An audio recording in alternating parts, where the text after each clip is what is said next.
శుక్లాంబరధరం విష్ణుం శశివర్ణం చతుర్భుజం ప్రసన్నవదనం ధ్యాయేత్ సర్వవిఘ్నోపశాంతయేత్.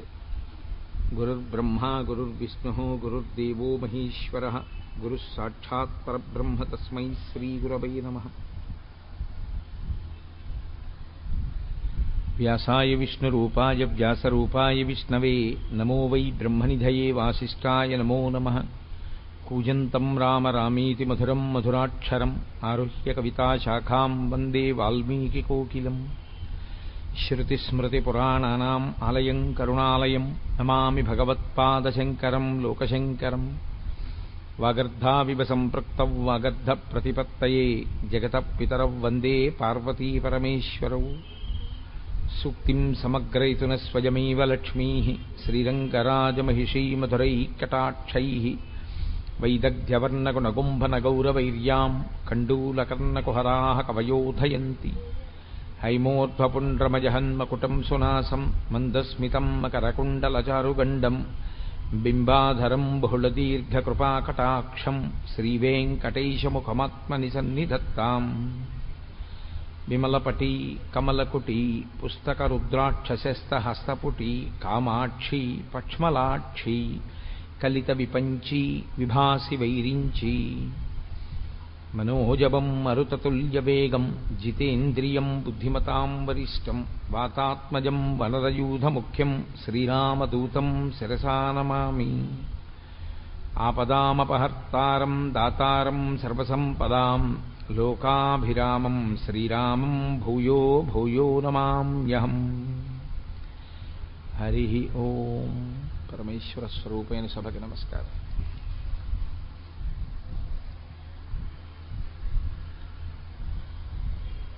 కురుక్షేత్రంలో యుద్ధభూమిలో నిలబడినటువంటి అర్జునుడు అటువంటి ధర్మక్షేత్రమునందు ధర్మమునందు వైక్లభ్యమును పొందాడు. తాను ఏ విహిత కార్యమును చేయవలసి ఉంటుందో తన కర్తవ్యమేదో ఆ కర్తవ్యమును విస్మరించి దాని స్థానంలో ఆ సమయమునందు తనకి అక్కరలేనటువంటి భూతదయ అనేటటువంటి గుణాన్ని తీసుకుని అక్కరలేని విషాదానికి లోనైనటువంటి కారణం చేత అక్కడ మళ్ళీ ధర్మాన్ని పునర్వ్యవస్థీకరించి స్థాపించి అర్జునుడికి కలిగినటువంటి మోహబుద్ధిని పోగొట్టి ఆయనని కర్తవ్యమునందు సుముఖుణ్ణి చెయ్యడానికి మహానుభావుడైనటువంటి కృష్ణ పరమాత్మ జగదాచార్యుడిగా ప్రారంభం చేసినటువంటి ప్రసంగంతో నిన్నటి రోజున ఒక ప్రారంభోపన్యాసం చేసి ఉన్నాను. ఆయన అశోచ్యానన్వశోచస్త్వం ప్రజ్ఞావాదాంశ్చ భాషసే అంటూ మొదలుపెట్టాడు. శోకించడానికి కారణం లేదు, అసలు నీవు శోకించవద్దు. ఇది సనాతన ధర్మమునందు ఒక అత్యద్భుతమైనటువంటి ప్రతిపాదన. నీవు అమృతస్వరూపుడవు, ఆనందస్వరూపుడవు, కాబట్టి అసలు నువ్వు విచారించడానికి కారణం లేదు, నువ్వు ఏడవడానికి కారణం లేదు. ఏడవడానికి కారణం లేకపోయినా ఏడవడానికి కారణాన్ని నువ్వు తెచ్చుకోవడానికి కారణం అవిద్య, అజ్ఞానము. రెండవ వస్తువు ఒకటి ఉన్నది అన్న భ్రాంతి చేత అది వెళ్ళిపోతుందేమోనని ఒక బాధ, దాని యందు ఉన్న రాగము చేత దాని వందు ఉన్నటువంటి అభిమానము చేత అది వెళ్ళిపోతే తట్టుకోలేని పరిస్థితి. రెండవది ఒక్కొక్క వస్తువు ఎందున్నటువంటి ద్వేషము, ఆ ద్వేషము చేత అది ఉండిపోయిందనేటటువంటి బాధ. రెండూ బాధకి కారణములే. అతిగా ప్రేమించిన చోట ఆ వస్తువు ఉండదేమోనని బాధ, అతిగా ద్వేషించిన వస్తువు ఉండిపోయింది అని బాధ. రెండూ శోకమునకు కారణములే తప్ప రెండిటిలో ఏదీ కూడా అంతరాయము లేనటువంటి ఆనందమును ఇవ్వగలిగినటువంటి వస్తువులు కౌ. అందుకే అశోచ్యానన్వశోచస్త్వం ప్రజ్ఞావాదాంశ్చ భాషసే. శోకించవలసినటువంటి స్థితి, శోకించడానికి కారణము లేని చోట శోకమునకు కారణాన్ని వెతుక్కుని ఏడుస్తున్నావు నువ్వు అంటూ ఆయన ఒక అత్యద్భుతమైన మాట అంటారు అర్జునుడితోటి.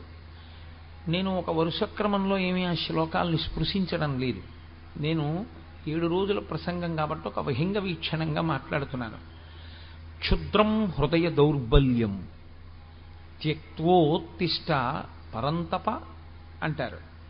పరంతప అని పిలిచారు. పరంతప అంటే శత్రువులను దునుమాడగలిగినటువంటి వాడా, శత్రువులను తపింప చెయ్యగలిగినటువంటి వాడా, అంతటి సమర్థత కలిగినటువంటి వాడా, ఎంతమంది శత్రువుల్ని? అర్జునుడికి యుద్ధరంగంలో నిలబడేటటువంటి వాళ్ళు వ్యతిరేకంగా 3 లోకములే వచ్చి నిలబడిన, దేవతా సమూహములే వచ్చి నిలబడిన, దేవేంద్రుడే వచ్చి నిలబడిన ఆయన ముందు నిలబడలేరు. అటువంటి శక్తి పొందినవాడు పుట్టిన తరువాత కాదు, పుట్టక ముందు. పుట్టక ముందు ఈ శక్తి ఎలా వచ్చిందండి? శరీరం ఉంటే కదా శక్తి. అసలు శరీరం రాకముందు ఈ శక్తి ఎలా వచ్చింది అని మీకు అనుమానం రావచ్చు. మహాభారతం ఈ మధ్యనే కదా ఆదిపర్వం విన్నారు. పాండురాజు గారు సంవత్సరం పాటు తపస్సు చేశాడు ఇంద్రుణ్ణి ఉద్దేశించి. కుంతీదేవిని ఒక ఏడాది పాటు వ్రతములు చేయమన్నాడు. ఇంద్రతేజస్సుని భరించగలిగినటువంటి గర్భాన్ని పొంది ఉండడం కోసమని. తాను తపస్సు చేస్తే ఇంద్రుడు ప్రత్యక్షమయ్యాడు. ఏం కావాలని అడిగాడు. 3 లోకములను జయించగలిగినటువంటి వీరుడు నాకు కొడుకుగా కావాలి. ఇప్పుడు అసలు అర్జునుడు పుట్టనూ లేదు. అర్జునుడు పుట్టడానికి కావలసినటువంటి తేజస్సు కుంతీదేవి గర్భమునందు చేరలేదు. గర్భమునందు పిండము తయారు కావడము ప్రారంభము కాలేదు. కానీ పుట్టబోయేటటువంటి పిల్లవాడు ఎంత తేజోవంతుడై ఉండాలో మాత్రం నిర్ధారణ అయిపోయింది. ఇంద్రుడు వరం ఇచ్చాడు, నీ కొడుకు 3 లోకములను జయించగలడు. ఇక్కడ 3 లోకములను జయించగలడు అన్న మాటకు అర్థం రావణాసురుల్లాగా తన ప్రయోజనం కొరకు గెలిచేటటువంటి వాడు కాడు. అందుకే ఆ పరాక్రమం, ఆ శక్తి దుర్వినియోగం అయిపోయి సమాజమునకు కంటకము కాకూడదు. అందుకే ముందు ధర్మదేవతానుగ్రహంగా ధర్మరాజునికి అన్నాడు పాండురాజు. ధర్మదేవత వెనక నడిచేటటువంటి తేజస్సు, ధర్మమును అనుసరించవలసిన తేజస్సు. ధర్మరాజు గారు ఏం చేస్తున్నారో దాన్ని అనువర్తించవలసినటువంటి పరాక్రమం. ఆ ధర్మరాజు గారు యుద్ధం చెయ్యడానికి అనుమతి అడుగుతున్నారు భీష్మద్రోణాదులను కురుక్షేత్రంలో. ఆ ధర్మరాజు గారి తమ్ముడు ఆయన బాటలో వెళ్ళవలసినటువంటి వాడు అక్కరలేనటువంటి మెట్ట వేదాంతం అంతా తీసుకొచ్చాడు.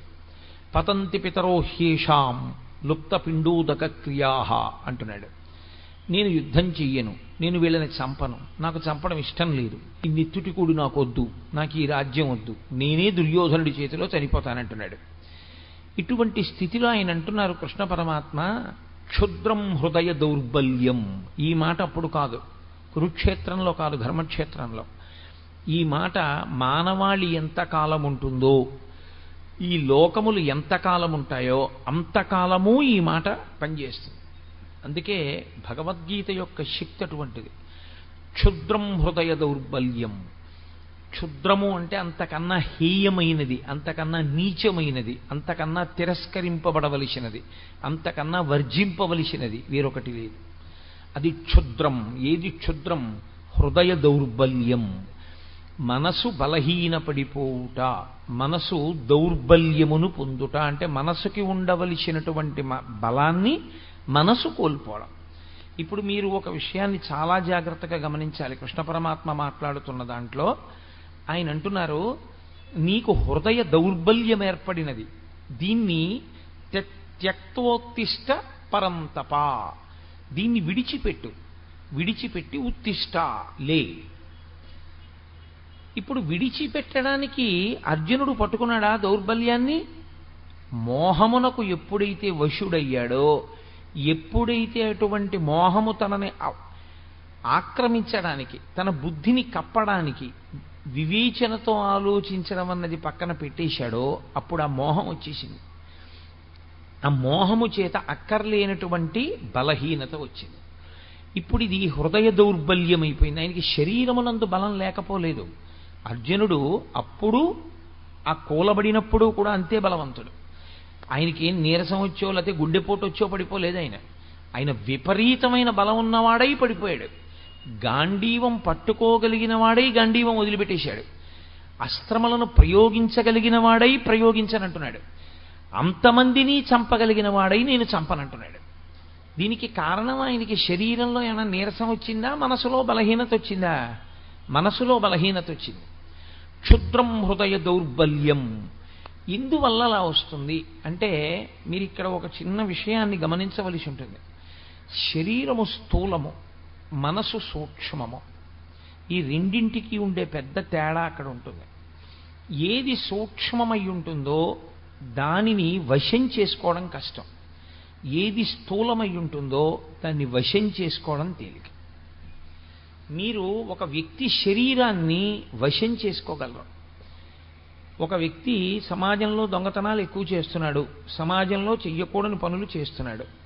మీరు ఆ వ్యక్తిని తీసుకెళ్ళి, ఆ వ్యక్తి యొక్క శరీరాన్ని తీసుకెళ్ళి ఓ కారాగారంలో పెట్టగలరు, ఓ 2 ఏళ్ళు 3 ఏళ్ళు. ఆ వ్యక్తి యొక్క మనస్సు యందు పరివర్తన తీసుకురాగలదా కారాగారమో అని నన్ను అడిగారు అనుకోండి, తీసుకురావచ్చు, తీసుకురాలేకపోవచ్చు, లేదా అతను అంతకన్నా పెద్ద దొంగ కావచ్చు. ప్రతీకార బుద్ధిని పెంచుకున్నవాడై నన్ను ఫలానా అప్పుడు నేను యామరపాటుగా ఉన్నప్పుడు పట్టుకున్నారు కనుక నేను అసలు యామరపాటు పొందకుండా నేను సమాజాన్ని ఇబ్బంది పెడతాను అని అన్నాడు అనుకోండి. ఇప్పుడు మీరు అతని శరీరాన్ని బంధించగలిగారేమో కానీ అతని మనసులో పరివర్తన ఏమైనా తీసుకురాగలిగారా? మీరు తీసుకురాలేరు. స్థూల శరీరాన్ని వశం చేసుకోవచ్చు, బంధించవచ్చు. స్థూల శరీరాన్ని మీరు తీసుకొచ్చి కట్టి పడేయచ్చు మీ దగ్గర, కానీ సూక్ష్మ శరీరాన్ని మీరు వంచలేరు. మీ తరం కాదది. అది తనంత తానే మారవలసి ఉంటుంది. అది మారేది దేనికి అంటే ఒక్క బోధకు మాత్రమే మారుతుంది. పరివర్తన తనంత తాను మార్పు చెందితే అది సద్బుద్ధితో ఉంటుంది. అది అలా సద్బుద్ధితో ఆలోచన చెయ్యనంత కాలం అది దుర్బుద్ధితోనే ఉంటుంది. మీకు నేను ఇంకొక మాట చెప్పవలసి వస్తే, యథార్థానికి శరీరమునకు ఎంత బలమున్నది అన్న దాంతో అతను సృష్టించేటటువంటి ప్రమాదమునకు సంబంధం ఉండదు.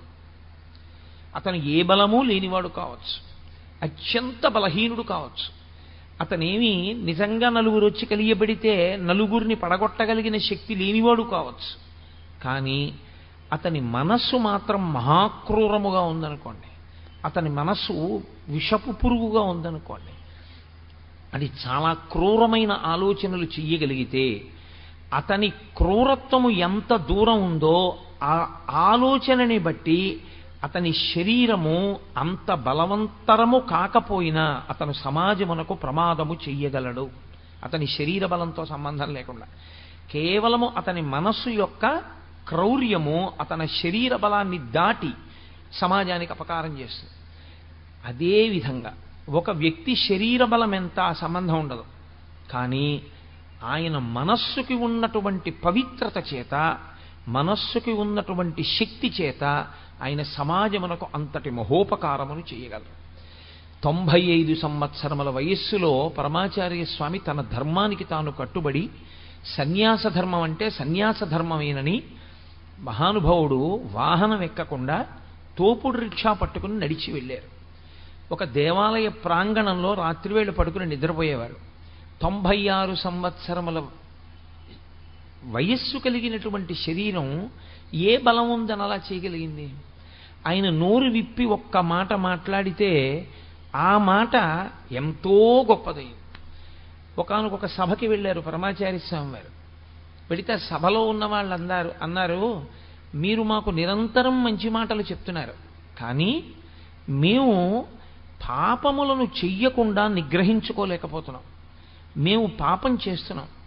మాకు తెలుసు, మీరు చెప్తున్న బోధల వలన మాకేమర్థం అవుతోందంటే మేము చేస్తున్నటువంటి పాపములే మమ్మల్ని బాధపడుతున్నాయి, ప్రకృతి యందు దేవతానుగ్రహం లేని స్థితిని కల్పిస్తున్నాయి.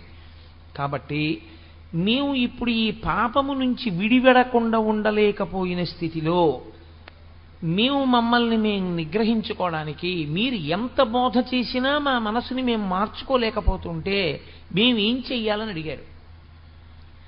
ఒక్కసారి చిరునవ్వు నవ్వి 1-2 నిమిషాలు ఆగి ఆయన అన్నారు, మీ అందరి కొరకు మీరు చేస్తున్నటువంటి పాపములకు ప్రాయశ్చిత్తంగా చెప్పవలసినటువంటి స్థానమునందు కూర్చుని నేను చెప్పినా మీరు వినలేకపోతున్నందుకు, మార్చుకోలేకపోతున్నామని నాకు చెప్పినందుకు, మారనటువంటి వాళ్ళకి చెప్పి చెప్పి చెప్పి చెప్పడమే కానీ మార్పు తేలేకపోయానన్న నా బాధ పోగొట్టుకోవడానికి వారం రోజుల్లో ఒక రోజు రాత్రి ఇక నుంచి నేను ఆహారాన్ని స్వీకరించకుండా ఉపవాసం ఉండిపోతానన్నాడు.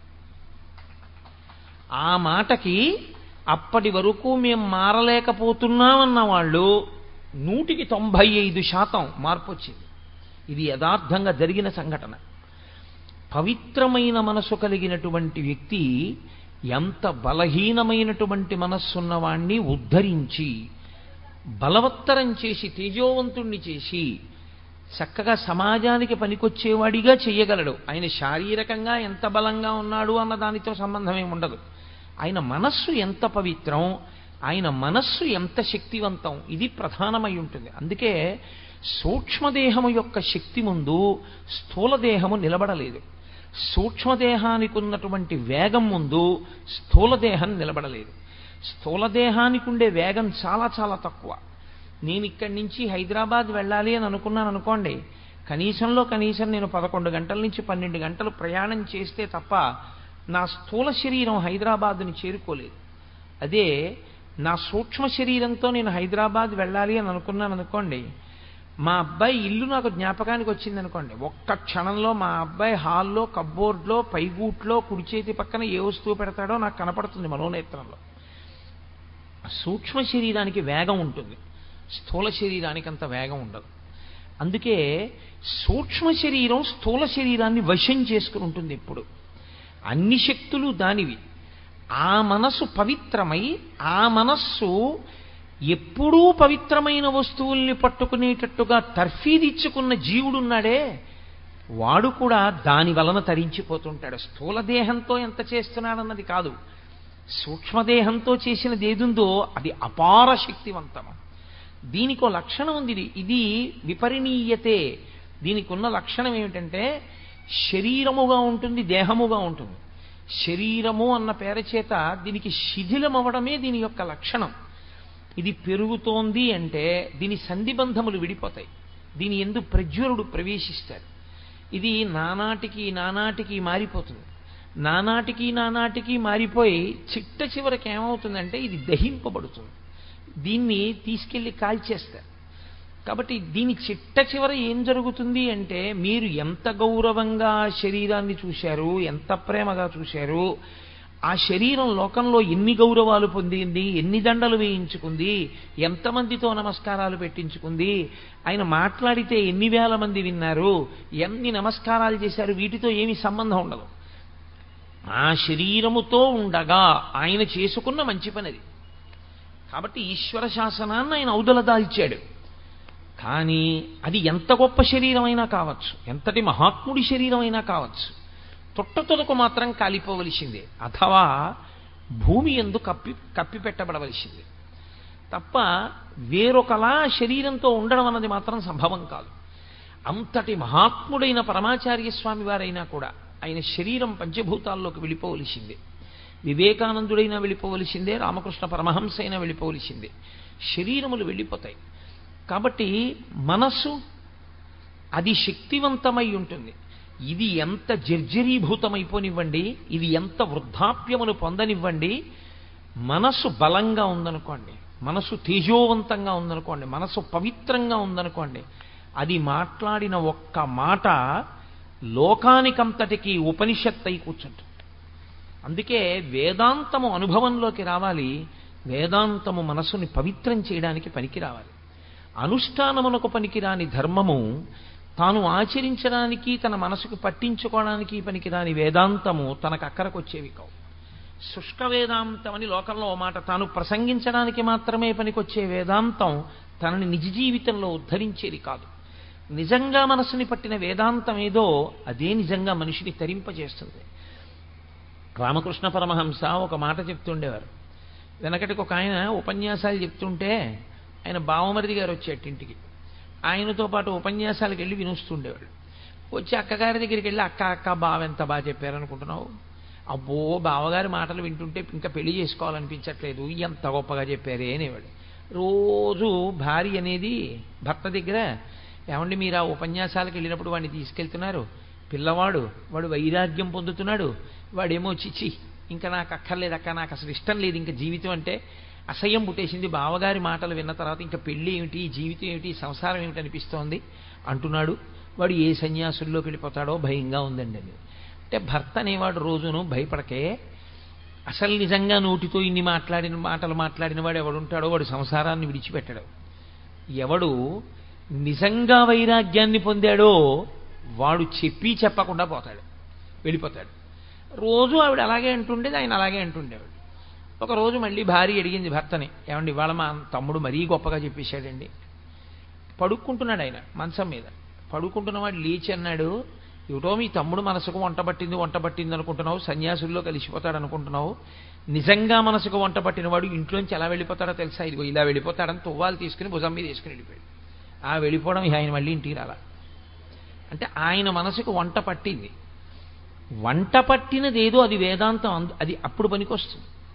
వేదాంతం జీర్ణము కావాలి, వేదాంతము మనస్సుని పట్టుకోవాలి. మనస్సుని పట్టని వేదాంతము ఆచరణాత్మకము కాదు, మీకు ధైర్యం ఇవ్వదు.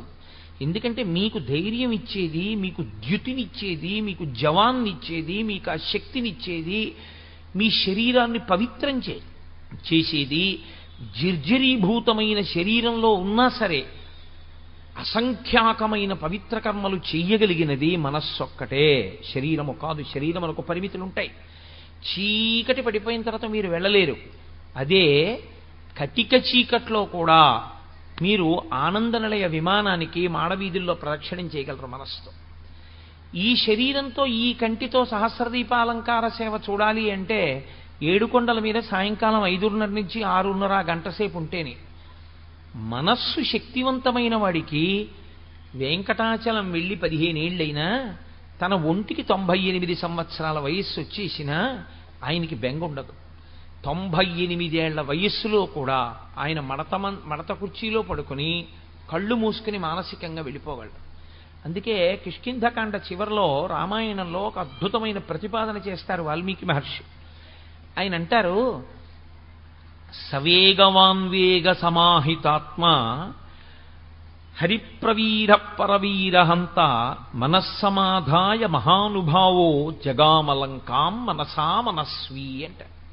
అద్భుతమైన శ్లోకం. సుందరకాండకంతటికీ కూడా అదే పునాది, ఆ శ్లోకమే పునాది. అందులో ఆయన ప్రారంభం చేస్తూనే హనుమ లంకాపట్టణాన్ని శరీరంతో చేరలేదు, ఇంకా 100 యోజనముల దూరం వెళ్ళలేదు సముద్రాన్ని దాటి.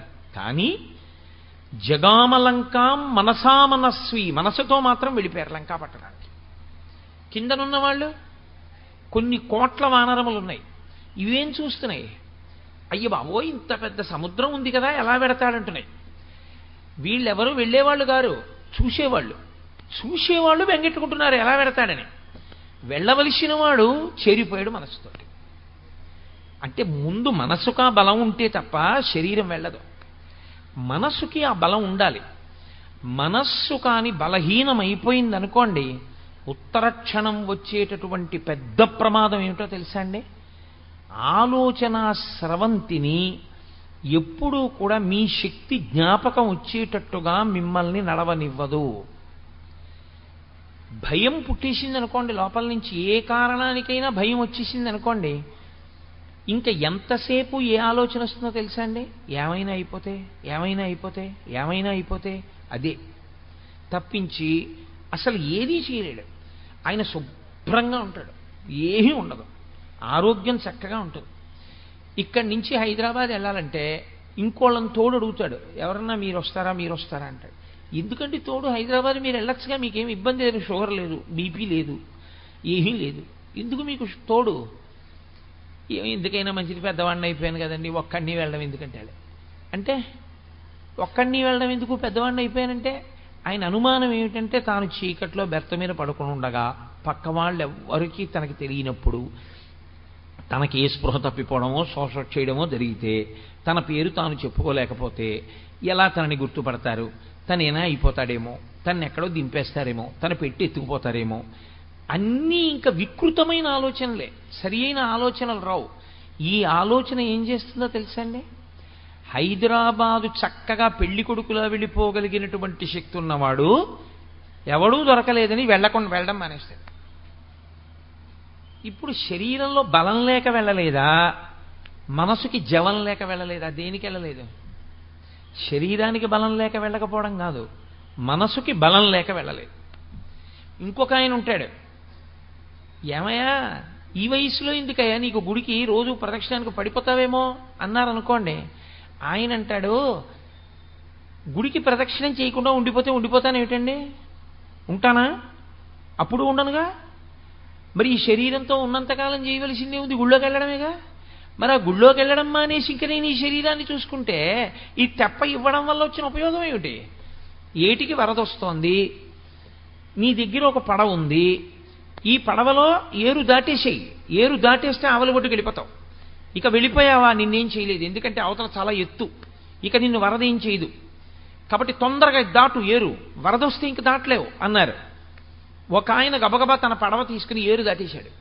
ఇంకొక ఆయన పడవ వంక చూసుకుని, ఇంత చక్కటి పడవ, ఇంత బాగా రంగులు వేయించాను, ఇంత కష్టపడి చేయించాను, ఇప్పుడు ఇటువంటి పడవలో నేను ఎడుతుంటే ఏమో ఆయన చెప్పాడు కానీ గంట వరకు రాదని, తీరా నేను బయలుదేరగానే వరద వచ్చేస్తే ఈ పడవ తట్టుకోలేకపోతే, ఈ పడవ గభాలన తిరగబడిపోతే, నేను ఆ పడవలో ఉండిపోతే, బయటికి రాలేకపోతే, ఈలోగా కొట్టుకుపోతే, పోనీ అన్నాడు కానీ అంత కొట్టుకుపోతామా, యువతల ఒడ్డు నుండి ఒడ్డునేగా ఉన్నాను అని పడవ ఎక్కకుండా పడవను దాచుకుని ఒడ్డుని నించున్నాడు. గంట అయిపోయింది, వరద వచ్చేసింది, పడవ పోయింది, తాను పోయాడు. ఏమిటి ఉపయోగం?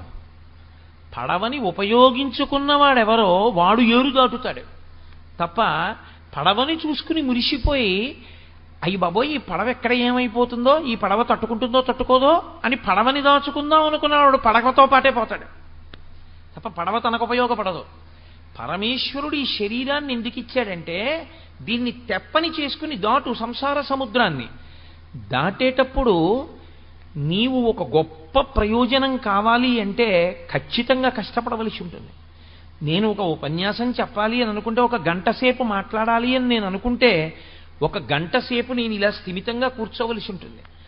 ఒక గంట సేపు నేను దేని గురించి మాట్లాడుతున్నానో దాని మీదే దృష్టి పెట్టవలసి ఉంటుంది.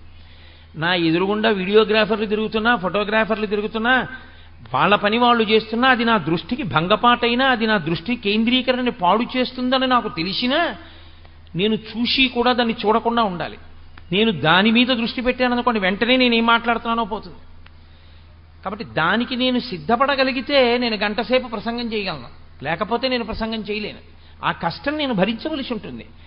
నువ్వు ఈశ్వరుణ్ణి చేరడం అనేటటువంటి గొప్ప ప్రయోజనాన్ని పొందాలన్నా, అథవా ఉత్తమ లోకాల్ని చేరుకోవాలన్నా, లేదా కనీసం మళ్ళీ మనుష్య ఉపాధిలోకి రావాలన్నా నువ్వు దీంతో కొంత కష్టం చేయవలసి ఉంటుంది. దీనితో నువ్వు ఒక ప్రసంగానికి వెళ్ళి కూర్చుని వినలేదు, ఎలా నీకు వస్తుంది శాస్త్రం? ఎక్కడి నుంచి వస్తుంది నీకు తెలియమంటే విషయం తెలియదు. నువ్వు పుస్తకం చదవవు, పుస్తకం ఇంట్లో ఉంది, పెద్దలు చదివించారు, చదువుకోగలవు. పుస్తకం తెచ్చుకోవు, పుస్తకం చదవవు, చదువుకుని అర్థం చేసుకునే ప్రయత్నం చెయ్యవు. మరి ఈ శరీరంతో నువ్వు ఎలా తరిస్తావు?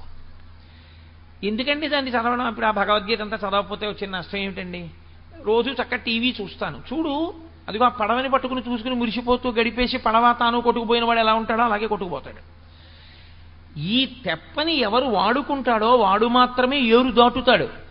ఆ ఏరు దాటడం అనేటటువంటి ప్రక్రియ యందు మనసు చాలా చాలా ప్రధానమైన పాత్ర పోషిస్తుంది. ఆ మనసు కాని దౌర్బల్యమునకు లోనైపోయిందనుకోండి, అది ప్రతి చిన్నదానికి కదిలిపోయి భయపడిపోయిందనుకోండి, శరీరమునందు ఉండవలసినటువంటి బలమంతా ఉన్నా నిరర్ధకమే. ఎందుకో తెలుసా అండి? శోకమునకు కొన్ని లక్షణాలు ఉంటాయి.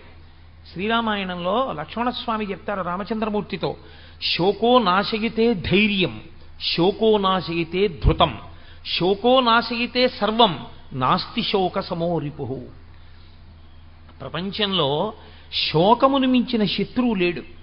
ఎందుచేతనంటే శత్రువు ఏం చేస్తుంటాడంటే ఎప్పుడూ వీడిని ఎలా పాడు చేద్దామని చూస్తాడు. శోకం ఏం చేస్తుందంటే ఎవరు శోకమును పొందారో వాణ్ణే పాడి చేసేస్తుంది. శోకమునకు వాడే శత్రువు. ఎవడు శోకమును పొందాడో వాడిని పాడు చేస్తుంది. నిప్పు తీసుకొచ్చి నేను జేబులో వేసుకున్నాను అనుకోండి, అయ్యో వాళ్ళు ఎవ్వరూ నిప్పట్టుకోలేదు, పాపం ఈయన ఒక్కడే జేబులో వేసుకున్నాడు అని, జేబులో వేసుకోలేదు నన్ను వీడొక్కడే జేబులో వేసుకుని గౌరవించాడని నన్ను గౌరవించి ఊరుకుని మిమ్మల్ని కాలుస్తుందా? జేబులో వేసుకుని నన్ను కాలుస్తుందా? నన్ను కాలుస్తుంది. అలా శోకము ఎవరి యందు ఉత్పన్నమైందో వాళ్ళనే పాడు చేసేస్తుంది శత్రువై. ఆ శోకము మొట్టమొదట చేసే పని ఏమిటి అంటే శోకో నాశయతే ధైర్యం. శోకము వలన ధైర్యం పోతుంది. ధైర్యము అంటే అది పెద్ద విషయం ఏముందండి, మనం చేయగలం అనలేడు. ఎన్ని వనరులు ఉండనివ్వండి, ఎన్ని సంభారములు దగ్గర ఉండనివ్వండి, ఎంత చెయ్యగలిగిన సమర్థత ఉండనివ్వండి, మొట్టమొదటే బెంగ. నాకు తెలుసున్న ఆయన ఒక ఆయన ఉండేవాడు. ఆయన ఉండేది ఏలూరులో, వెళ్ళవలసింది తాడేపల్లిగూడెం. ఇంకా మర్నాడు వెళ్ళాలి తాడేపల్లిగూడెం. వెళ్ళి ఏదో ఒక చాలా ముఖ్యమైన విషయం మీద వెళ్ళవలసి ఉంది నేను ఆయన దగ్గరికి నేను వెళ్ళి అన్నాను, అయ్యా ఇవాళ మనం రేపు పొద్దున్నే 5:30 ట్రైన్ ఎక్కేస్తే తాడేపల్లిగూడెం వెళ్ళిపోతాం. మీ ఇల్లు దగ్గరేగా, పవర్ ప్యాట్ స్టేషన్ వెనకాతలే, కాబట్టి మనం పవర్ ప్యాట్ స్టేషన్లో ఎక్కేద్దాం పాసింజర్ కాబట్టి. అంటే ఆయన అన్నాడు, కష్టమండి అన్నాడు. ఎందుచేత కష్టం అన్నాను. మీరు చెప్తే ఆశ్చర్యపోతారు. వ్యక్తి మనస్సు బలహీనత అంటే అలా ఉంటుంది.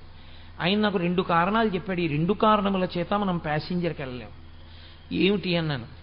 3 సందుల అవతల పిచ్చి కుక్క ఒకటి తిరుగుతోంది. శీతాకాలం కదండి, 5 గంటలకి చీకటి తెల్లవారదు.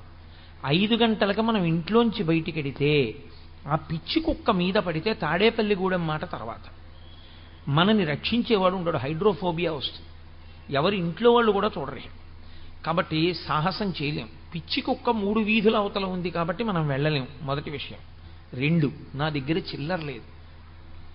చిల్లర లేకపోతే ఏమండి అంటే మీకు తెలియదు కోటేశ్వరారు, మనం వెళ్ళి బుకింగ్ కౌంటర్లో చెయ్యి పెట్టి 100 రూపాయల కాగితం ఇచ్చి తాడేపల్లిగూడెం అనగానే వాడి చెయ్యి తోసేసి చిల్లర తెచ్చుకోండి అంటాడు. ఎవ్వడు ఇవ్వడు.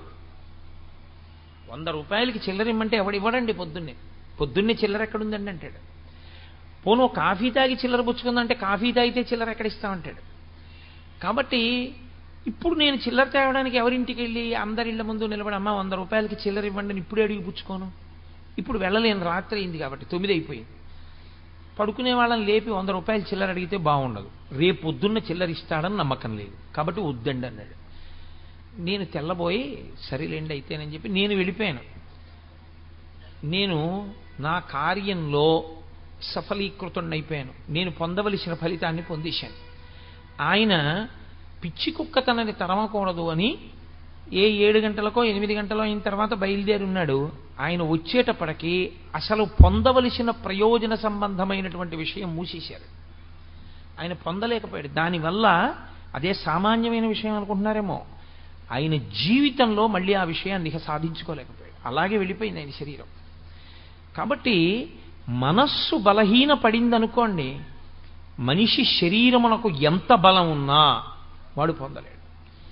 1,00,000 రూపాయలు ఉన్నాయి, 100 రూపాయలకి చిల్లర ఇవ్వలేదనుకోండి, ఉంచేసుకుని గూడెం టికెట్ ఇవ్వండి, పర్వాలేదు, నేను గూడెం వెళ్ళడం ప్రధానం, తీసుకుంటానండి అన్నాడు అనుకోండి, 100 రూపాయల చిల్లర వాడే ఇస్తాడు. అసలు ఏ ధైర్యం లేకపోతే ఏ పని చెయ్యాలన్నా ధైర్యమే, ఏ పని చేద్దామన్నా పిరికితనమే, ఇంకేం చేస్తాడు? అటువంటి వాడు ఏమీ చెయ్యలేడు. కాబట్టి శోకో నాశగితే ధైర్యం, శోకో నాశగితే శృతం. విన్నది జ్ఞాపకానికి రాదు. ఏది నువ్వు విన్నావో ఆ విన్నవేవి జ్ఞాపకానికి రావు. ఎందుకంటే శోకమును పొందినటువంటి కారణం చేత విన్నవన్నీ మరుగున పడిపోతాయి. ఆ భయ విహ్వలుడైపోయినటువంటి వాడికి ఎంత గొప్ప వ్యక్తుల దగ్గర ఎన్ని గొప్ప విషయాలు విన్నవాడైనా కానివ్వండి, సాక్షాత్తు ధర్మరాజు గారికి తమ్ముడు ధర్మరాజు గారితో కలిసి తిరిగాడు, కానీ ధర్మరాజు గారు చెప్పిన మాటలు గుర్తులేవు. కృష్ణ పరమాత్మతో తిరిగాడు, కృష్ణ పరమాత్మ చెప్పిన మాటలు గుర్తులేవు. ద్రౌపదీదేవి కురుక్షేత్రానికి ముందు ఏడిచిన ఏడుపు గుర్తులేదు, తాను ఎందుకు యుద్ధం చెయ్యాలో గుర్తులేదు. శోకో నాశయితే శృతం, శోకో నాశగితే సర్వం. ఇంకా ధైర్యం కోల్పోయిన వాడికి, పెద్దలు చెప్పిన మాటలు గుర్తురాని వాడికి, కార్యాన్ని నిర్వహించలేని వాడికి వాడు పొందగలిగిందే ఉంటుంది, వాడేమీ పొందలేడు. కాబట్టి వాడు సమస్తమును కోల్పోతాడు. కాబట్టి శోకో నాశగితే సర్వం నాస్తి శోక సమోరిపు. లోకంలో శోకముతో సమానమైనటువంటి శత్రువు లేడు, ఉత్సాహముతో సమానమైన మిత్రుడు లేడు. లోకంలో అందరికన్నా గొప్ప మిత్రుడు ఎవరో తెలుసా అండి? ఉత్సాహమే. ఉత్సాహో బలవాన్నార్యా నాస్తుత్యాహత్పరం బలం సోత్సాహస్యాస్తి లోకేస్మిన్ నకించితపి దుర్లభం. అసలు ఉత్సాహం ఉన్నవాడికి దుర్లభం అన్న మాట లేదు. ఆ ఉత్సాహం ఉండి మనం ఎందుకు చెయ్యలేము, మనం చెయ్యగలం అనుకున్నాడు అనుకోండి, వాడు సాధించగలడు, వాడు ఆ ప్రయత్నం మీద పూనికతో నిలబడగలడు.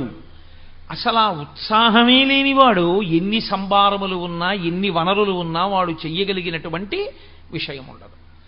కాబట్టి అది క్షుద్రం హృదయ దౌర్బల్యం. సిగ్గుగా లేదు నీకు ఈ మాట అనడానికి? కూలబడిపోతావా సిగ్గు లేకుండా? గాంధీవాన్ని విడిచిపెట్టావా? ఒళ్ళంతా చెమటలు పట్టాయా? భీరువు అయిపోయావా? భయపడిపోయానని చెప్తున్నావా? యుద్ధం చెయ్యనంటున్నావా? నీకు అసహ్యం పుట్టట్లా నీ మాటల మీద నీకు? కాబట్టి క్షుద్రం హృదయ దౌర్బల్యం త్యక్త్యోత్తిష్ట పరంతప, విడిచిపెట్టవు. చిత్రం ఏమిటో తెలుసా అండి? ఎవరు ఆ దౌర్బల్యాన్ని పొందారో వాడు విడిచిపెట్టాలి తప్ప పక్కవాడు విడిచిపెట్టు విడిచిపెట్టు విడిచిపెట్టు విడిచిపెట్టని ఎన్ని మాటలు చెవిలో చెప్పినా వాడు విడిచిపెట్టనంతసేపు వాడి ధైర్యం మళ్ళీ వాడికి రాదు. ఇప్పుడు అర్జునుడికి మళ్ళీ ధైర్యం కలగడం అన్నది ఎక్కడుందంటే ఆ మోహం పోవాలి. ఆ మోహం పోయి మళ్ళీ తాను ఏది స్మృతిని పొందాలో అది స్మృతిలోకి వస్తే, తన కర్తవ్యం ఏదో తనకి గుర్తొస్తే, తన ధర్మం ఏదో తనకి జ్ఞాపకానికి వస్తే, తాను చెయ్యవలసిన పని చెయ్యడానికి తాను ఉద్యుక్తుడైతే తాను చేసేయగలడంతే. కాబట్టి నువ్వు ఉత్తర క్షణం ఆ క్షుద్రమైనటువంటి హృదయ దౌర్బల్యాన్ని విడిచిపెట్టేసేయి. విడిచిపెట్టేసి ఉత్తిష్ట, లేచి అర్జున ప్రారంభించు యుద్ధాన్ని. ఉత్తిష్ట అన్న మాటకు అర్థం ఇక్కడ కేవలం శరీరంతో లేవడం కాదు. ఉత్తిష్ట అన్న మాటకు అర్థం పూర్వం ఎలా నిలబడ్డావో అలా నిలబడు. ఈ యుద్ధానికి వచ్చే ముందు ఎంత సంతోషంగా వచ్చావో, ఇన్నాళ్లకి నా పగ తీరుతోంది, ఇన్నాళ్లకి దుష్టబుద్ధి కలిగినటువంటి కౌరవుల్ని మట్టు పెడుతున్నాను, నా కర్తవ్యం నేను నిర్వహిస్తున్నాను, క్షత్రియుడని పుట్టినందుకు దుష్టుల్ని సంహరించి ధర్మాన్ని నిలబెడుతున్నాను అని ఏ పూనికతో వచ్చావో ఆ పూనికను నువ్వు పొందు. ఆ పూనికను నువ్వు పొందావు అనడానికి గుర్తేమిటో తెలుసా? మళ్ళీ నువ్వు గాంధీవం పట్టుకు లేచి నిలబడాలి. పడిపోయిన అర్జునుణ్ణి లేవదీయడానికి 18 అధ్యాయాలు చెప్పాల్సి వచ్చిందండి. పడిపోవడం చాలా తేలిక జీవితంలో, పైకి లేవడం అంత తేలిక కాదు.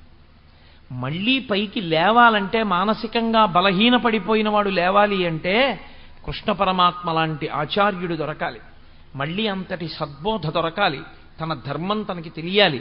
తెలిసి లేచి నిలబడి మళ్ళీ గాంధీవాన్ని పట్టుకోవాలి. అందుకే మనందరం కూడా ఆ ధర్మక్షేత్రంలో ఉన్న వాళ్ళమే. అర్జునుడు మిష అంతే. మనందరం కూడా ధర్మక్షేత్రంలో ఇలాగే దిక్కు తెలియక పడిపోయి ఉన్నాం. మనం ఏం చెయ్యాలో మనకి తెలియదు, మన ధర్మం ఏమిటో మనకి తెలియదు, మనం ఎలా ప్రవర్తించాలో మనకి తెలియదు, మనం ఈశ్వరుణ్ణి ఎలా ఆరాధించాలో మనకి తెలియదు, సభలోకి వస్తే ఎలా కూర్చోవాలో మనకి తెలియదు, ఎదురు కుర్చీ మీద కాళ్ళు పెట్టి పెద్దల ముందు కూర్చోవచ్చో కూర్చోకూడదో కూడా మనకి తెలియదు. తెలియని స్థితిలో సభలో పడిపోయి ఉన్నటువంటి వాళ్ళని ఉద్ధరించడానికి భగవద్గీత వస్తుంది. కాబట్టి ప్రతి చిన్న విషయాన్ని స్పృశించడానికే భగవద్గీత. నీ ధర్మాన్ని నువ్వు తెలుసుకోగలిగితే, నీ ధర్మమునందు నువ్వు నిలబడగలిగితే అదే నీ కర్తవ్యం. నేను ఈ సభకు వచ్చినప్పుడు మా ఆఫీస్ నుంచి వచ్చినట్టు ప్యాంటు చొక్కాతో రావచ్చు. ప్యాంటు చొక్కాతో వచ్చి కూర్చున్నా నేను భగవద్గీత చెప్పగలను. కానీ నేను ఎందుకు రాలేదు? నాకో ధర్మం ఉంది, నాకో కర్తవ్యం ఉంది. నేను ఇక్కడ భగవద్గీత మాట్లాడేటప్పుడు నేను ఒక వైదికమైన దుస్తులతో రావాలి. ఒక గోరు చుట్టు కోసే డాక్టరు ప్యాంటు చొక్కా వేసుకుని బూట్లు వేసుకున్న గోరు చుట్టు కొయ్యగలడు. కానీ ఆకుపచ్చటి సూటు వేసుకొచ్చిన ప్యాంటు చొక్కా బయట వదిలేసి పర్సు, సెల్ ఫోను, వాచి, ఉంగరాలు కూడా తీసేసి కాంపౌండర్కి ఇచ్చేసి ఆపరేషన్ థియేటర్లోకి ఎందుకు వెళ్తున్నాడు? కర్తవ్యతా నిష్ఠ, ఒక మర్యాద. సన్యసించిన వ్యక్తి నేను సర్వసంగ పరిత్యాగిని అని కాషాయం ఎందుకు కట్టుకుంటున్నాడు? ఇంకా తాను పట్టుకోవలసింది ఏమీ లేదు అని గుర్తు. నేను అన్నీ విడిచిపెట్టేశానని గుర్తు ఏమిటంటే ఆయన పట్టుకున్న కాషాయం. ఒక్కొక్కటి ఒక్కొక్క దాన్ని సంకేతిస్తుంది. నువ్వు దేని కొరకు వచ్చావో దాని కొరకు నీ కర్తవ్యాన్ని నిర్వహించడానికి కావలసిన ధర్మాన్ని నువ్వు పట్టుకోవాలి. అలా నువ్వు నిలబడగలగాలి, అలా నువ్వు కూర్చోగలగాలి, అలా నువ్వు ఎలా ప్రవర్తించాలో అలా ప్రవర్తించగలగాలి. యుద్ధభూమికి వచ్చినటువంటి వాడు భూతదయ గురించి మాట్లాడడానికా ఇన్ని తపస్సులు చేసి అస్త్రాల్ని పొందింది? ఇన్ని అస్త్రాలు పొందినవాడు ధర్మాన్ని నిలబెట్టవలసిన వాడా? క్షత్రియుడు సన్యాస ధర్మాన్ని, బ్రాహ్మణ ధర్మాన్ని స్వీకరించి భూతదయ అంటూ ఉపన్యాసాలు చెప్పి ఇంటికి వెళ్ళిపోవడానికే? అదే క్షత్రియుడు చేయవలసిన పని. ఎంత మోహానికి లోనైపోయావు! క్షుద్రం హృదయ దౌర్బల్యం. నీకక్కర్లేని ధర్మాన్ని నువ్వు పట్టుకున్నావు, దానివల్ల వచ్చింది నీకు ఈ దౌర్భాగ్యం అంతా, దానివల్ల వచ్చింది ఈ దౌర్బల్యం అంతా. నీ ధర్మాన్ని నువ్వు పట్టుకో. ఈ భూతదయ గురించి మాట్లాడవలసిన వాడు బ్రాహ్మణుడు, ఈ భూతదయ గురించి ఉపన్యాసాలు చెప్పవలసిన వాడు బ్రాహ్మణుడు, ఈ భూతదయని పాటించవలసిన వాడు బ్రాహ్మణుడు. లోకంలో ధర్మం నిలబడడానికి అధర్మాన్ని పట్టుకున్న వాణ్ణి సంహరించి ధర్మాన్ని నిలబెట్టవలసిన వాడు క్షత్రియుడు. నీ ధర్మం, నీ కర్తవ్యం అది. ఒక ధర్మాన్ని విడిచిపెట్టి ఇంకో ధర్మాన్ని పట్టుకోవడం వల్ల వచ్చినటువంటి మోహబుద్ధి చేత కింద పడిపోయావు.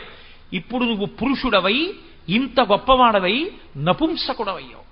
నువ్వు స్త్రీవా పురుషుడివా? సమాజంలో ఎక్కడ ఉన్నా నువ్వు ప్రశ్నే. స్త్రీ సభలోకి వచ్చిందనుకోండి ఇబ్బంది లేదు, పురుషుడు సభలోకి వచ్చాడనుకోండి ఇబ్బంది లేదు. స్త్రీ ఇంట్లో ఉందనుకోండి ఇబ్బంది లేదు, పురుషుడు ఇంట్లో ఉన్నాడనుకోండి ఇబ్బంది లేదు. స్త్రీ రిజర్వేషన్ ఫామ్ పట్టుకుని రైల్వే కౌంటర్కి వెళ్ళిందనుకోండి ఇబ్బంది లేదు, పురుషుడు రైల్వే రిజర్వేషన్ ఫామ్ పట్టుకుని రిజర్వేషన్ కౌంటర్కి వెళ్ళాడు అనుకోండి ఇబ్బంది లేదు. నపుంసకుడు రిజర్వేషన్ కౌంటర్ దగ్గర నుంచి ఎక్కడికి వెళ్ళినా ఇబ్బంది. ఎక్కడికి వెళ్ళినా ప్రశ్న, ఎక్కడికి వెళ్ళినా ఇబ్బంది. నపుంసకుడు. నువ్వు క్లీబహ అన్నాడు, నువ్వు క్లైబ్యం, నువ్వు నపుంసకుడు అయ్యావు. ఇవాళ నువ్వు మగవాడివి, పురుషుడివి, క్షత్రియుడివి, సిగ్గులేదు ఇలా మాట్లాడడానికి. ఒక ఆచార్యుడు, ఒక గురువు ధర్మమునందు మళ్ళీ శిష్యుణ్ణి నిలబెట్టడానికి, మళ్ళీ పూనిక కల్పించడానికి గురువు మాట్లాడడం అంటే అలాగే ఉంటుంది. దాని అస్తమానంగా అడ్డం పట్టుకు బతిమాలరు గురువుగారు. గురువుగారు మాట్లాడవలసి వస్తే, అజ్ఞానంలోంచి పైకెత్తవలసి వస్తే, మూఢా జహీహి ధనాగమ తృష్ణ కురు సద్బుద్ధిం మనసి వితృష్ణ ఎల్లభసే నిజ కర్మోపాత్తం విత్తంతేన వినోదయ చిత్తం అన్నారు జగద్గురు శంకర భగవత్పాదులు. కాబట్టి జగద్గురువైనటువంటి కృష్ణ పరమాత్మ మాట్లాడుతున్నారు కురుక్షేత్రంలో, అర్జునుడి కొరకు కాదు. తర్వాతి కాలంలో, తర్వాతి యుగాలలో, తర్వాత దేశకాలముల యందు వచ్చేటటువంటి సమస్త మనుష్య జాతి ధర్మమునందు వైక్లభ్యమును పొందితే భగవద్గీతయే శరణ్యం. మళ్ళీ ధర్మమును ఊంచుకోవడానికి ఏ ఆశ్రమంలో ఉన్న వాళ్ళ ధర్మమైనా సరే వాళ్ళు పట్టుకోవాలి అంటే ఒక్కొక్క ఆశ్రమానికి ఒక్కొక్క ధర్మం ఉంటుంది. బ్రహ్మచారి ధర్మం బ్రహ్మచారిది, గృహస్థు ధర్మం గృహస్థుది, వానప్రస్థు ధర్మం వానప్రస్థుది, సన్యాసి ధర్మం సన్యాసిది. తప్ప సన్యాసి ధర్మాన్ని గృహస్థు పట్టుకోకూడదు, వానప్రస్థు ధర్మాన్ని బ్రహ్మచారి పట్టుకోకూడదు, బ్రహ్మచారి ధర్మాన్ని గృహస్థు పట్టుకోకూడదు. ఎవడి ధర్మాన్ని వాడు పట్టుకోవాలి. ఒకటి ధర్మాన్ని ఒకడు పట్టుకుంటే పాడైపోతాడు. బ్రహ్మచారి తలకాయ దూకోకూడదు, గృహస్థు తలకాయ దూకోవాలి. బ్రహ్మచారి తాంబూలం వేసుకోకూడదు, గృహస్థు తాంబూలం వేసుకోవచ్చు. గృహస్థు రేపటి కొరకు దాచుకోవచ్చు. సన్యాసికి ఈ పూట అన్నం దొరికితే మళ్ళీ సాయంకాలం అన్నం కోసం దాచుకోవడానికి వీల్లేదు సన్యాసి. గృహస్థు బయట వర్షం పడుతుంటే ఇంట్లో పొయ్యి మీద అన్నం వండుకోవచ్చు. సన్యాసి ఎట్టి పరిస్థితుల్లో అగ్నిహోత్రం మీద ఏది వండుకు తినకూడదు. అగ్నిని ముట్టుకోడు కాబట్టే చివరి శరీరాన్ని కూడా అగ్నిలో వ్రేల్చారు, భూమిలో పాతిపెట్టేస్తారు. ఎవరి ధర్మం వారిది. బట్ట మార్చుకున్నది ధర్మం కాదు, లోపల మనసు మార్చుకుని పట్టుకున్నది ధర్మం. లోపలి మార్పు రాకుండా పైకి తెచ్చుకున్నటువంటి మార్పులు డాంబికాలు, ఆడంబరాలు. ఇది తెగేసి చెప్పేస్తున్నాడు కృష్ణ పరమాత్మ. ఎవరు ఏది పట్టుకోవాలో అదే పట్టుకోవాలి. గృహస్థాశ్రమంలో ఉన్నవాడు కాషాయం కట్టుకోకూడదు. కాషాయం కట్టుకున్నా, కాషాయం వేసుకున్నా వాడు సర్వాన్ని పరిత్యజించేశాడని గుర్తు. అన్నీ విడిచిపెట్టేస్తే కాషాయం వేసుకోవాలి. విడిచిపెట్టకుండా కాషాయం వేసుకుని తిరగకూడదు. తెల్లటి బట్ట మాత్రమే కట్టుకోమని వేదంలో పటలపన్నం చెప్తోంది. గృహస్థుకి తెల్లటి వస్త్రం వినా కాషాయాన్ని ఇంట్లో తెచ్చిపెట్టుకునే అధికారం కూడా లేదు. ఒక్క సన్యాసికి మాత్రమే నిర్దేశింపబడిన రంగు కాషాయం. ధర్మం ధర్మమే, నేను చెప్తే ధర్మం కాదు, వేదం చెప్తే ధర్మం. వేదం ఏం చెప్పిందో అది ధర్మం. అది కాదని మీరు ప్రవర్తిస్తే మీరు వేదాన్ని తిరస్కరించిన వారు అవుతారు, ధర్మమునందు మీరు వైక్లభ్యమును పొందిన వారు అవుతారు. తప్పించి నాకు ఇది బాగుందండి నువ్వు చేయడానికి వీల్లేదు, నీకు ఏది వేదం చెప్పిందో అది మాత్రమే నువ్వు చేయవలసి ఉంటుంది. ఆ వేదం చెప్పిన దాన్ని ధైర్యంగా చెప్పిన వాడెవడో వాడే గురువు. గురువుకున్న ఒకే ఒక ఆస్తి ధైర్యం. తప్ప తానే భయపడిపోయిన వాడు ధర్మాన్ని చెప్పడానికి ఏం పనికొస్తాడు? కాబట్టి నిర్భయంగా చెప్పగలిగిన వాడే గురువు. కాబట్టి జగద్గురువు అయినటువంటి కృష్ణ పరమాత్మకు భయం ఎక్కడుంటుంది? ఆయన నిర్భయస్తుడు. కాబట్టే మహానుభావుడై నువ్వు అటువంటి నపుంసకత్వాన్ని పొందకు. పురుషుడివి పురుషుడిగా నిలబడు. ఏ పని చెయ్యాలో ఆ పని చేయడానికి సిద్ధపడు. యుద్ధాన్ని చేయవయా? ఏమిటిది? చంపేస్తానంటున్నావే. నేను చంపేస్తే వాళ్ళందరూ చచ్చిపోతున్నారంటున్నావు కదా. నేను నీకొక్క మాట చెప్పేస్తాను, బాగా జ్ఞాపకం పెట్టుకో. అప్పుడు కాదండి, అప్పటి నుంచి ఎప్పటికీ ఇది చెప్పినంత మాత్రాన నాకు మొహం పోయింది అనుకుంటున్నారా? నాకు బాగా పట్టుకుని ఉన్నదే మొహం. అది పోవడానికే నేను చేసుకునే ప్రయత్నం. దేహినోస్మిన్ యథా దేహే కౌమారం యవ్వనం జరా తథా దేహాంతర ప్రాప్తి దేహిస్తత్యనుముచ్యతే ధీరస్తత్రనుముచ్యతే.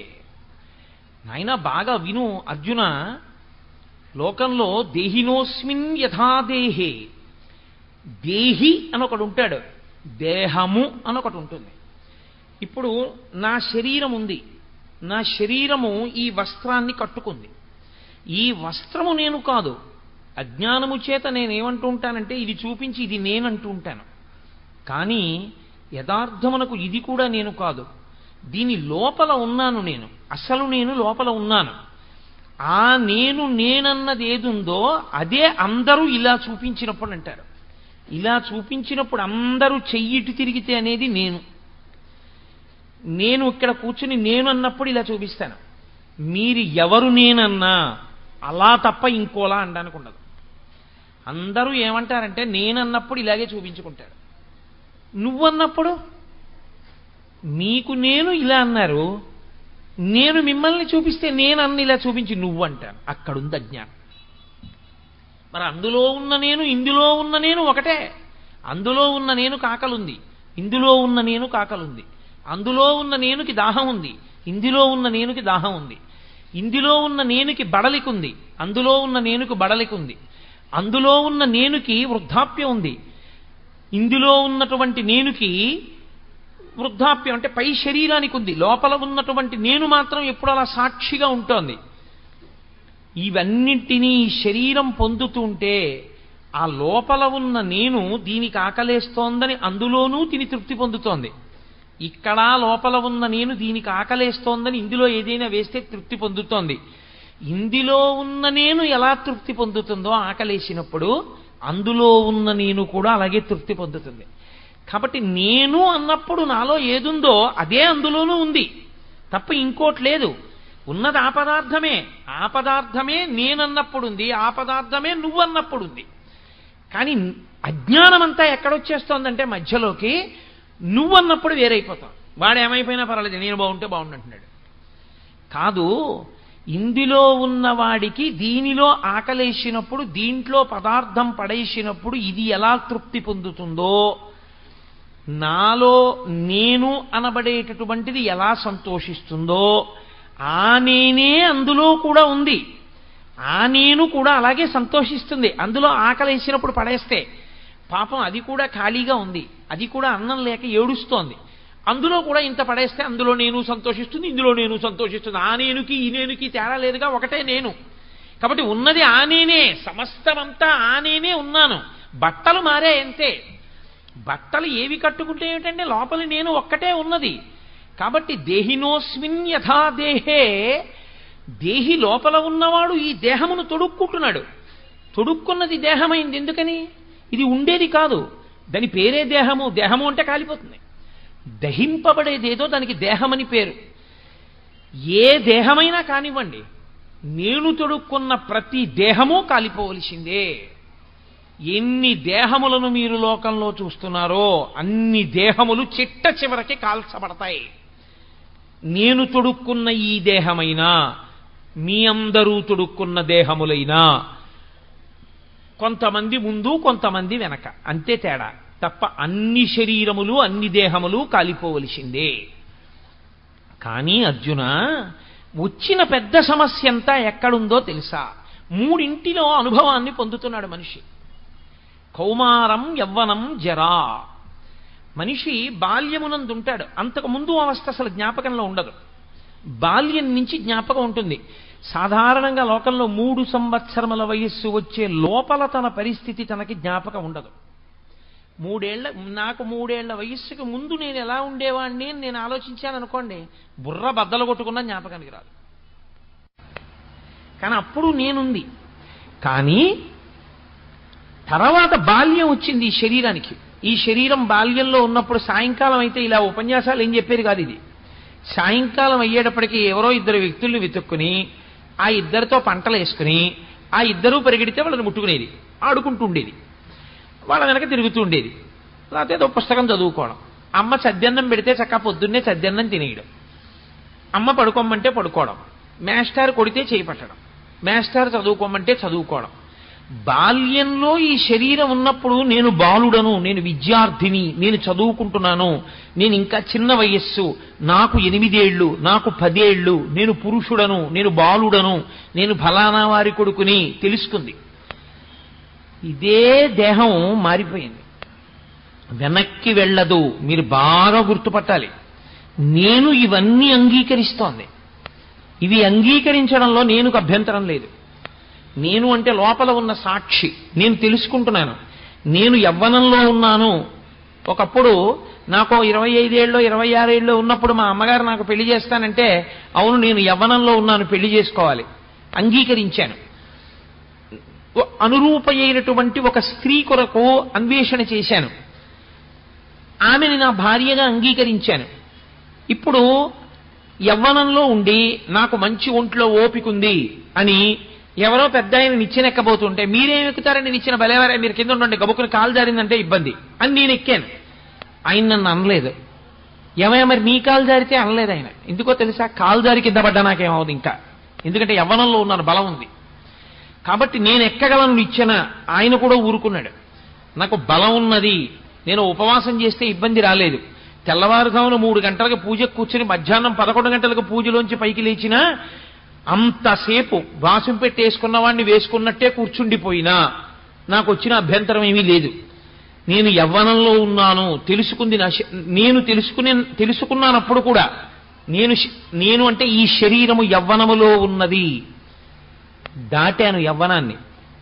నాకు మనవలు పుట్టే వయసు వచ్చింది, నాకు మనవరాలో మనవడో పుడితే బావుణ్ణు, నేను తాతనవుతున్నాను, నేను తాత కాబోతున్నాను, నాకు 50 ఏళ్లు దాటిపోయాయి, ఇంకొక 9 ఏళ్లు దాటిపోతే నాకు షష్ఠి పూర్తి అయిపోతుంది, నేను పుట్టిన సంవత్సరాన్ని నేను చూసేస్తాను, నా జుట్టు తెల్లబడిపోతోంది, నా చర్మం పూర్వం ఎంత గట్టిగా ఇలా ముడత లేకుండా ఉండేదో ఇప్పుడు అలా ఉండట్లేదు, నా చర్మం ముడతలు పడడం ప్రారంభం చేసింది, నేను పూర్వం ఏది తిన్నా జీర్ణమయ్యేది, ఇప్పుడు ఈ శరీరం అలా జీర్ణం చెయ్యలేకపోతోంది, నేను పూర్వం ఎక్కువ తిన్నా నిద్రపోయి లేస్తే మళ్ళీ ఆకలేసేది, ఇప్పుడు ఈ శరీరంలోకి బాగుంది కదా అని పదార్థం ఎక్కువ పారేస్తే 2వ రోజు డాక్టర్ గారు అపాయింట్మెంట్ తీసుకోవలసి వస్తోంది, ఈ శరీరం మార్పు చెందుతోంది, ఇది వార్ధక్యంలోకి వెడుతోంది.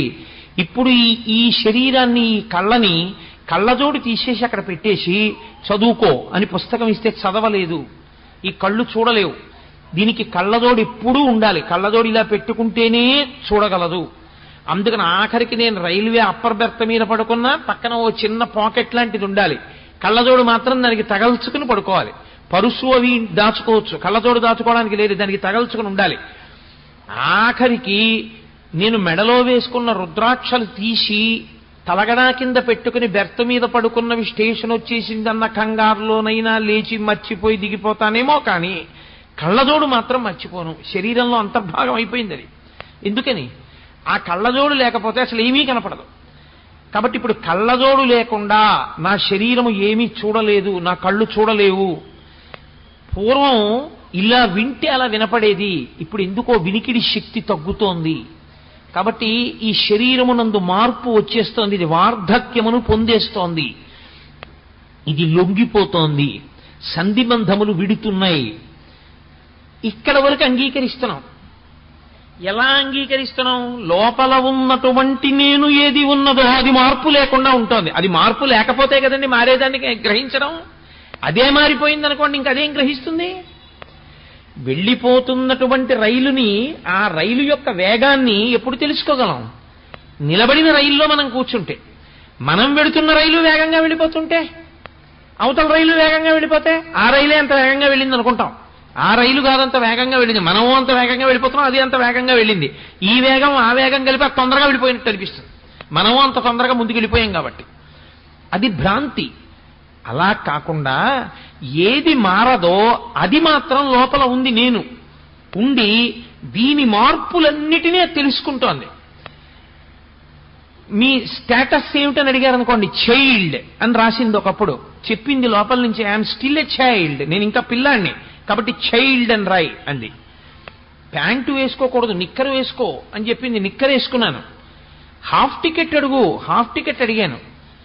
నేను రైల్లో కూర్చుంటే సీటు కావాలనుకుందనుకోండి, ఒక తల్లి వచ్చి బాబు నా ఒళ్ళో కూర్చుందో కానీ దానా అన్న అని చెప్పి ఆవిడ కూర్చొని నన్ను ఆ తల్లి తన ఒళ్ళో కూర్చోపెట్టుకుంది. తన బిడ్డని ఎలా కూర్చోబెట్టుకుందో అలా కూర్చోపెట్టుకుంది.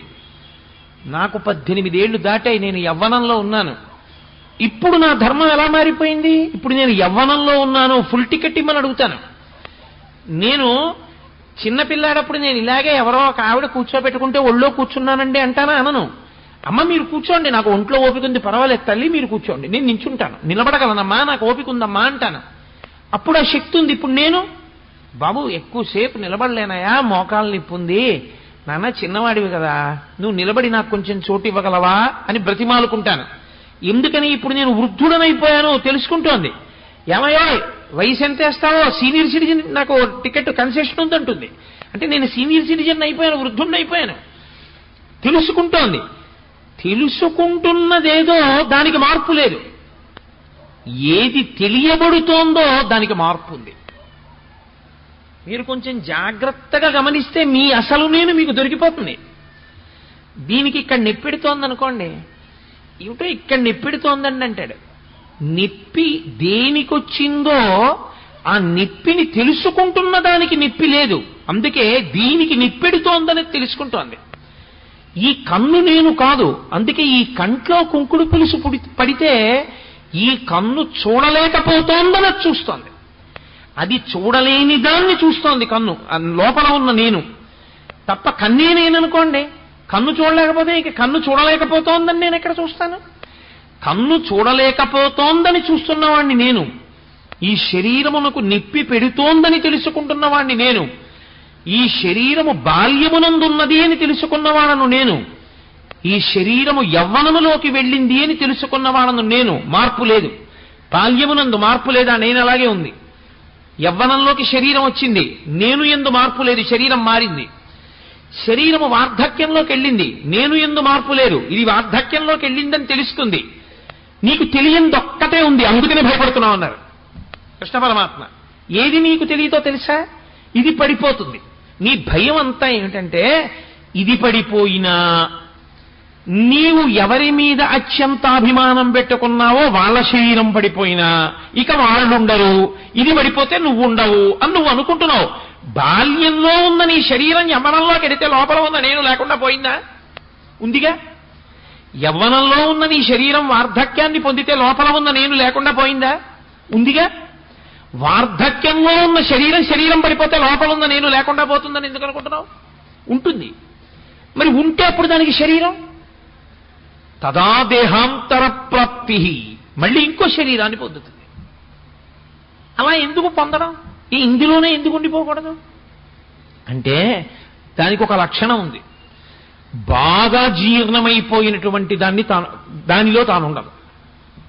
ఇది ఆ జీవుడికి ఉన్న లక్షణం అండి. అందుకే ఇల్లు కప్పంతా కన్నాలు పడిపోయింది అనుకోండి, పాడు పడిపోయింది అనుకోండి ఇల్లు, అబ్బాయి ఇందులో ఉండలేమండి అని వెళ్ళిపోతాడు. పెంకులన్నీ రాలిపోయి అంతా కన్నాలు పడిపోయి వర్షం పడిపోయి సూర్యకిరణాలు పడిపోతున్నాయి అనుకోండి, ఇల్లు పాడైపోయిందండి, శిథిల గృహం అయిపోయింది, ఇందులో నేను ఉండనని ఆ ఇంట్లోంచి బయటికి వెళ్ళిపోతాడు. ఏదో 4 గోడలు ఉన్నాయి కదండి, ఓ 4 దొంగలు ఉన్నాయిగా అందులో ఉంటానంటాడా? అనడు. సూర్యుడు చంద్రుడు ఇద్దరు కిరణముల లోపల పడితే తానుండకుండా బయటికి వెళ్ళిపోతున్నాడు. వాన ఎండ లోపలికి వస్తే నేను ఉండనంటున్నాడు. ఇది కూడా జీర్ణమైపోయి జర్జరీభూతమైపోతే ఇక తాను తినలేక, ఇక తాను త్రాగలేక, తను తిన్నది తనకి జీర్ణము కాక, తను తిన్నది నేనుగా మారక.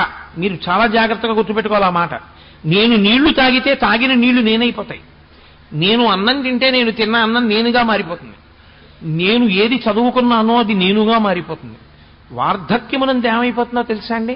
వీటన్నింటినీ కూడా స్థూల శరీరం తిరస్కరిస్తుంది. తాను ఇంతకుముందు ఏది తెలుసుకుందో దాన్ని స్ఫురణలోకి తేదు. ఇప్పుడు నేను ఇలా ప్రసంగం చేస్తున్నాను, ఇంకో 30 ఏళ్ల తర్వాత ఈశ్వరుడు నాకు ఆయుర్దాయం ఇస్తే నేను వచ్చి ఇలా కూర్చున్నాను అనుకోండి, నేను ఇంత క్రమంలో ఉపన్యాసం చెప్పగలనని నమ్మకం ఏమి ఉండదు. ఆ స్ఫురణ ఉండదు, ఆ జ్ఞాపక శక్తి ఉండదు, క్షీణించిపోతుంది. అప్పుడు ఇలా తాళం చెవులు తీసి ఇలా పక్కనెట్టాను అనుకోండి, తాళాలు ఎక్కడెట్టాను అని వెతుక్కుంటాడు. మనవడు వచ్చి అంటాడు, తాతగారు తాళాలు అక్కడే ఉన్నాయి కదా తాతగారు అంటాడు. పరాకు వచ్చేసిందిరా అంటే తాళం వేశాననుకుంటాడు, వెళ్ళిపోతాడు. తాతగారు తాళం వేయలేదంటారు. చూసావా ఎంత ఇబ్బంది వచ్చిందో, పరాకు ఎక్కడో పెట్టేశానరా అంటాడు. పరాకు వచ్చేస్తోందని బెంగోటి వచ్చేస్తుంది, అదో భయం వచ్చేస్తుంది. కాబట్టి జీర్ణమైపోతుంటే శరీరం, అందులో ఇక జీవుడు ఉండడు. దేహము కాలిపోవడానికి యోగ్యతని పొందేస్తోందనుకోండి, తాను ముందే ఖాళీ చేసేస్తాడు. ఇది మీకు అందుకే ఈ జీవలక్షణమే పక్షి దగ్గర ప్రారంభం అవుతుంది. అందుకే సంసారంలో ఉపాధి మనుష్య ఉపాధికి దగ్గరగా ఉంటుంది పక్షి. అందుకే గూడు కట్టుకోవడం, గూడు పాడైపోతే ఎగిరిపోవడం, ఇవన్నీ చేస్తూ ఉంటుంది. మనం చూడండి, ఇల్లు శిథిలమైపోయింది అనుకోండి, ఇక కాపరం ఉండం, విడిచిపెట్టి వెళ్ళిపోతాం. అలాగే అర్జున, ఈ శరీరము జీర్ణమైపోయినా, ఈ శరీరము జీర్ణము కాకపోయినా, ఇక వాసయోగ్యము కాకుండా పోయినా, వాసయోగ్యము కాకుండా ఎప్పుడు పోతుందో తెలుసా అండి? ఇల్లంతా ఉంది, చక్కగా ఉంది, తుఫానుకి కప్పు ఒక్కటి ఎగిరిపోయింది. ఉంటారా? ఉండరు, వెళ్ళిపోతారు ఇంట్లోంచి. ఇల్లంతా ఉంది, పైకప్పులో నల్లత్రాసు దూరింది పెంకుటింట్లో, ఆ ఇంట్లో మీరు పడుకుంటారా? పగయగల్గెనేని పామున్న ఇంటిలో ఉన్న ఎట్లగాక ఎట్టులుండు అంటారు నన్నయ్య గారు భారతంలో. ఇంకా ఇంట్లో మీరు కాపురం చేయరు. మీరు నిద్రపోగానే పాము ఎక్కడి నుంచి దూకుతుందో తెలియదు. ఈ శరీరమునందు అతి ముఖ్యమైనటువంటి వ్యవస్థని ఆపు చెయ్యగలిగినటువంటి స్థితి ప్రవేశించిన అకస్మాత్ కారణము చేత ఛిద్రమైన గూడు, ఏదో వెడుతున్నాడు, జరగరానంత పెద్ద ప్రమాదం జరిగింది, శరీరము ఛిద్రమైంది, ప్రధానమైన అవయవం దెబ్బతినేసింది. ఏ గుండో దెబ్బతింది, ఇహ ఉండడు జీవుడు, బయటికి వెళ్ళిపోతాడు. మెదడు దెబ్బతినేసింది, బయటికి వెళ్ళిపోతాడు. మూత్రపిండాలు రెండు నలిగిపోయాయి, బయటికి వెళ్ళిపోతాడు. ఏవి ప్రధానమో అవి నలిగిపోతే ఇక జీవుడు దాని యందు ఉండడు. ఎందుకంటే ఇందులో ఉండి నేనేం చేయలేను నిర్ణయానికి వస్తాడు. వచ్చి ఉత్క్రమణము, బయటికి వెళ్ళిపోతాడు. కాబట్టి అలా వెళ్ళిపోవడం వరకు నువ్వు ఒప్పుకుంటున్నావు, అక్కడ వరకు నీకు తెలుస్తోంది. నీకు భయం ఎందుకు వచ్చిందో తెలుసా? బాల్యములోంచి యవ్వనంలోకి వెళితే భయపడలేదు, సంతోషపడ్డావు. యవ్వనంలోంచి వార్ధక్యంలోకి వెళ్ళావు, భయపడిపోలేదు, నేనున్నానుగా అన్నావు. ఆ తర్వాత దానికి భయం ఎందుకు పడిపోతున్నావో తెలుసా? అయ్య బాబో ఇది ఉండదని. ఇది ఉండదేమో కానీ అర్జున, దేహం ఉంటుంది, మళ్ళీ ఇంకో శరీరంలో గడిపోతావు. ఇది విడిచిపెట్టగానే మళ్ళీ ఇంకో శరీరం ఇస్తారు, అందులో గెడతావు. తదా దేహాంతర ప్రాప్తి, అది నీకు తెలియదు కాబట్టి నీకు అనుభవంలో ఉన్నా గుర్తుండదు. అనుభవంలో ఉన్న గుర్తుండని కారణం చేత, లేకపోతే కిందటి జన్మలో శరీరం విడిచిపెట్టి ఈ శరీరంలోకి వచ్చాను నేనేదో శరీరం విడిచిపెట్టకపోతే ఇందులోకి ఎలా వచ్చానండి? ఇందులోకి వచ్చానంటే ఒకటి విడిచిపెట్టి ఇందులోకి వచ్చాను. కానీ మరి విడిచిపెట్టింది ఎందుకు గుర్తులేదు? అది గుర్తుందనుకోండి, నాకు పెద్ద విషయం ఏముందండి, ఇందులో బాల్యం మారి యవ్వనంలోకి వస్తే నేను లేనా? యవ్వనం మారి వార్ధక్యంలోకి వెడితే ఇందులో లేనా? దీన్ని విడిచిపెట్టినప్పుడు మళ్ళీ పెడతాను. గతంలో ఓసారి అది విడిచిపెట్టి ఇందులోకి వచ్చాను కదండి, ఇప్పుడంతే ఇది విడిచిపెట్టి మళ్ళీ ఇంకో దాంట్లోకి పెడతానంటాను. అది జ్ఞాపకం లేదు, అది నీకు స్ఫురణలో లేదు. అలా ఎందుకు మారావో నీకు గుర్తులేదు అర్జున.